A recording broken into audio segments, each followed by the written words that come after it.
It's 3 weeks since Diwali and I have stretched the festival for as long as I could. Then I heard about Loi Krathong, the Thai festival of lights. Now that is going to give me reason to celebrate for a little bit longer.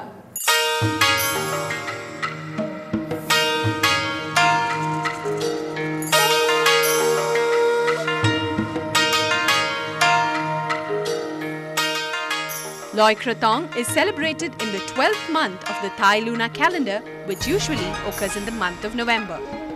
On this night, people all over Thailand float candles in the water and offer their prayers to the river goddess.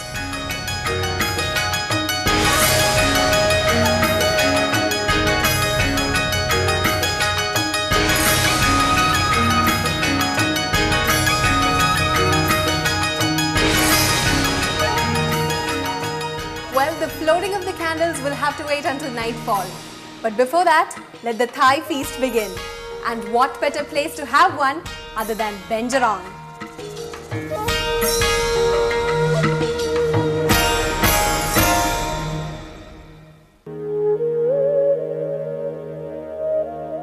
Chef Reggie is just back from Thailand with a new menu that has been designed for this very occasion.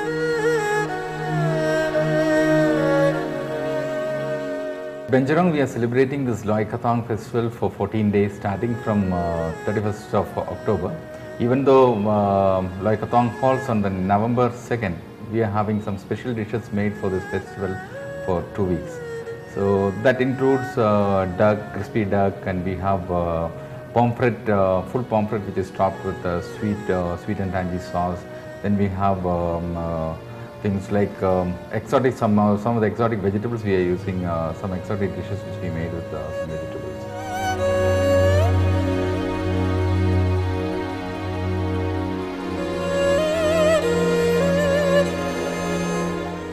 So until November 14th, it's 2 more weeks of fun, food and lights. What more can anyone ask for?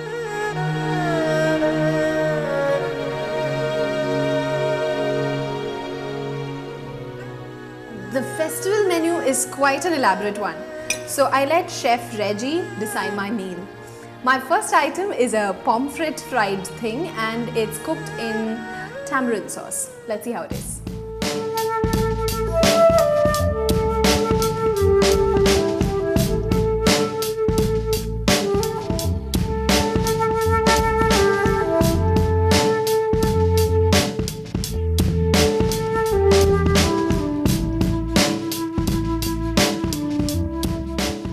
Now the fish does have an intense fishy taste, but that is reduced to a considerable amount because of the tamarind sauce that's used.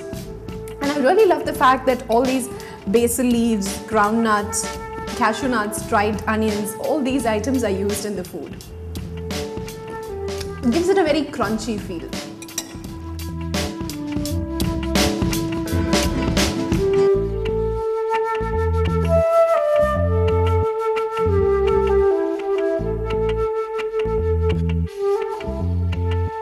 A complete meal has to have variety in it. So for my main course, I had prawns, duck, brinjal and spinach. Very interesting combination, don't you think? These two are fried items. Now this is duck with tender peppercorns, basil, chili. This is my favorite prawns and it has beans and Thai herbs and some sauces. Let's see what they taste like.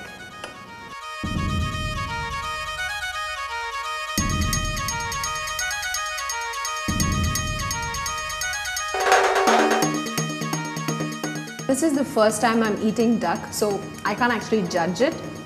But I thought it was a little too salty, the preparation. And the meat itself is a lot more harder than chicken, that is duck meat. Maybe that's how it is meant to be.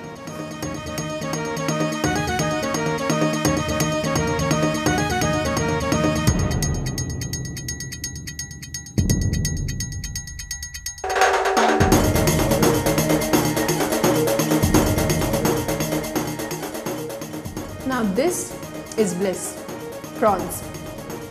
With prawns the thing is, you have to know how to cook it.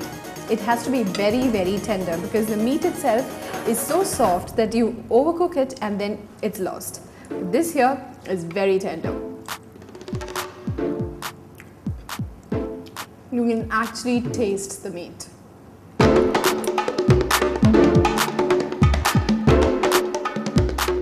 The vegetarian part of my meal had two dishes, Makwa Yang Namprik Pao and Pak Boom Fedang. Now that is what I call a tongue twister. In simpler terms, it is a brinjal dish and a water spinach dish.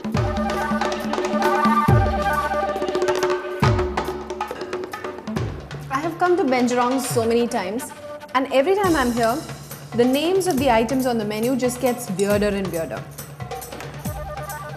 But thankfully, I don't have to say that about the food. After all, what's in a name?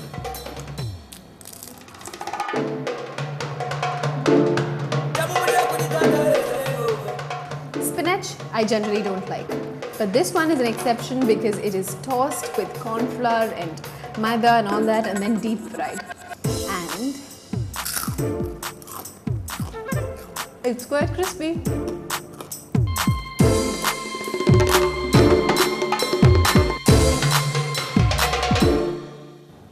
Brinjal, another one of those items which I generally don't touch. This is only because Reggie recommended it. And trust me, he made a very right decision. It doesn't actually feel or taste like brinjal at all, thankfully. It is very crispy, crunchy, and absolutely delicious.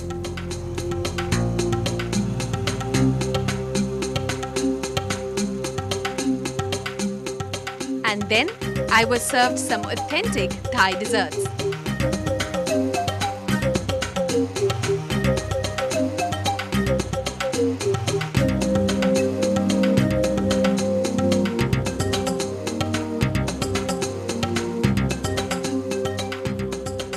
Now, vanilla ice cream is my all-time favorite, and these two actually look like vanilla, but they're not. This is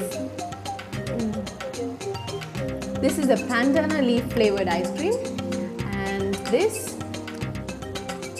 the lemongrass flavored one. While this one here is banana fritters with coconut ice cream.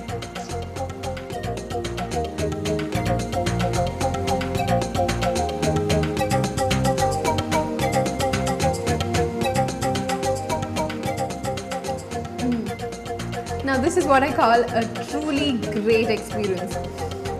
It has a very crispy layer outside, and then there is the half-cooked boiled banana inside, and then you get the taste of the coconut ice cream. Mind-blowing.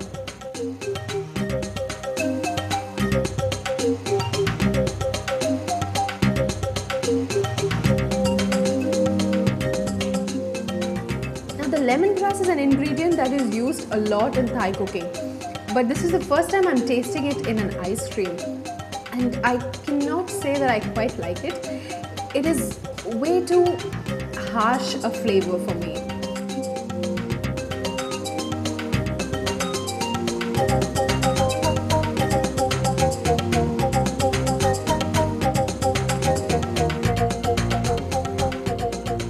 While this on the other side,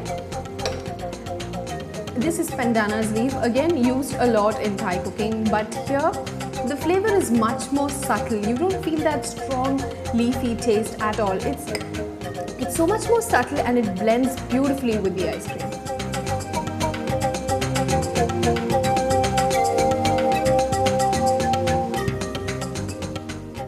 And now for the candles.